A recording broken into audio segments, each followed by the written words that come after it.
اسلام آباد high court کے 5 ججز کے ٹرانسفر کے معاملے پر جوڈیشل کمیشن کا اجلاس صدارت چیف جسٹس پاکستان یحییٰ افریدی کر رہے ہیں۔ جسٹس محسن اختر قیانی، جسٹس بابر ستار، جسٹس خادم حسین سومنو کے تبادلے کے معاملے پر غور، جسٹس سمن رفعت امتیاز اور جسٹس ارباب محمد طاہر کے تبادلوں سے متعلق معاملہ بھی زیر غور۔ جسٹس بابر ستار کا چیف جسٹس یحییٰ افریدی کو خط، ٹرانسفر معاملے پر انہیں ذاتی طور پر سننے کی استدعا، کہا آرٹیکل 200 کے تحت ٹرانسفر معاملے پر مجھے سنا جائے۔ 50 سال میں کسی ہائی کورٹ کے جج کو رضامندی کے بغیر دوسری ہائی کورٹ منتقل نہیں کیا گیا۔ یہ اقدام غیر منصفانہ اور منمانہ ہے۔ Chairman P T I barrister Gohar کا ایکس پر پیغام، کہا اسی ہائی کورٹ کے 5 ججز ہی کیوں، ہم اس فیصلے کی سخت مخالفت کرتے ہیں، تبادلے کی سمری واپس لی جائے اور ججز کو آزادانہ طور پر اپنے فرائض سر انجام دینے دیں۔ علی ظفر کہتے ہیں ججز کے ٹرانسفر کی ٹھوس وجوہات ہونی چاہیے، بغیر وجوہات کے ججز کا ٹرانسفر نہیں ہونا چاہیے۔ ججز ٹرانسفر سے قبل رولز بنائے جائیں۔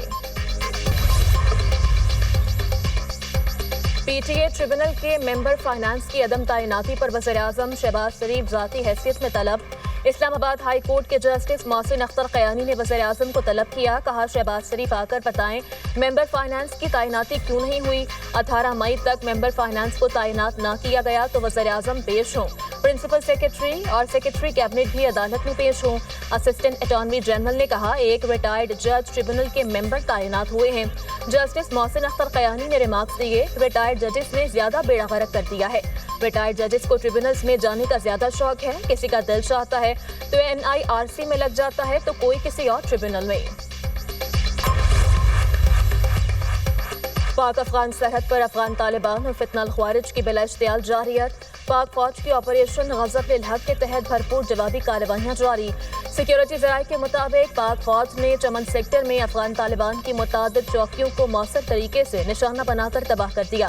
افغان طالبان کی سرشان، المرجان، EP پوسٹ، گاڑی اور دیگر تنصیبات کو نشانہ بنایا گیا۔ سیکیورٹی فورسز کا دفاع وطن کے لیے عزم غیر متزلزل ہے۔ دہشت گردوں اور ان کے سرپرستوں کے عزائم کو خاک میں ملا دیا جائے گا۔ پاک فوج کا آپریشن غضب للحق تمام مقررہ اہداف کے حصول تک جاری رہے گا۔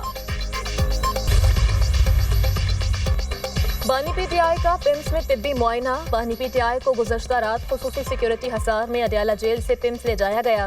ہسپتال میں بانی پی ٹی آئی کی آنکھوں اور دانت کا چیک اپ کیا گیا۔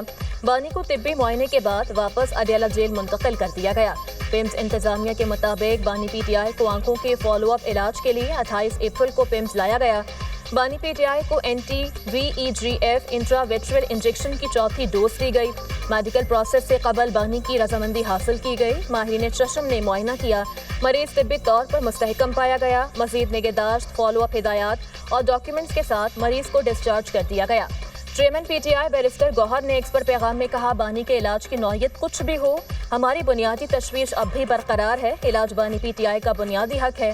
بانی پی ٹی آئی اور بشرا بی بی کو علاج کے لیے اسپتال منتقل کیا جائے۔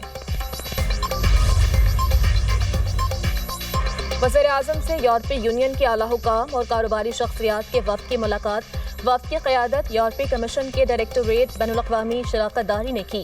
شہباز شریف نے بزنس فورم میں شرکت پر وفد کا شکریہ ادا کیا۔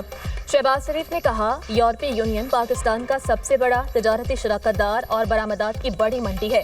پاکستان سے EU کو سب سے زیادہ برآمدات ہوتی ہیں۔ تقریب تجارتی اور سرمایہ کاری کے تعلقات کو فروغ دے گی۔ یورپی یونین کے ساتھ تجارت اور سرمایہ کاری کے وسیع امکانات موجود ہیں۔ حکومت تجارت اور سرمایہ کاری بڑھانے کے لیے سازگار ماحول فراہم کرنے کے لیے پرعزم ہے۔ یورپی یونین وفد کی خطے میں امن کے لیے وزیر اعظم کے قائدانہ کردار کی تعریف۔ پاکستان کی معیشت بہتری کی جانب گامزن ہے۔ معاشی شعبے میں اصلاحات پر عمل پیرا ہیں۔ وزیر خزانہ محمد اورنگزیب کا پاکستان یورپی یونین بزنس فورم سے خطاب، کہا پائیدار معاشی ترقی کے حصول کے لیے اصلاحات ناگزیر ہیں۔